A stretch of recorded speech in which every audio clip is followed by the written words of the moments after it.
Ketua KPU Kabupaten Buru Walid Ajis menilai angka partisipasi dalam pemungutan suara ulang atau PSU pada TPS 2 Desa Debowai, Kecamatan Wailata, Kabupaten Buru cukup tinggi.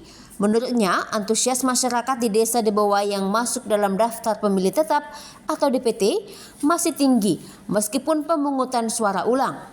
Dari 600 orang yang masuk dalam daftar pemilih tetap atau DPT di TPS 2 Desa Debowai, sebanyak 515 orang pemilih diantaranya hadir untuk menggunakan hak suaranya.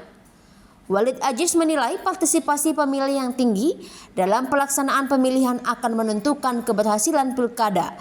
Dalam hal ini PSU yang baru dilaksanakan. Kami sangat bahagia sekali karena partisipasi masyarakat dibandingkan dengan pemilihan di 27 November kemarin, ini angka partisipasinya lebih tinggi karena saat ini pengguna yang datang ke TPS itu sebanyak 515 orang dari jumlah 600 pemilih yang ada dalam daftar pemilih tetap.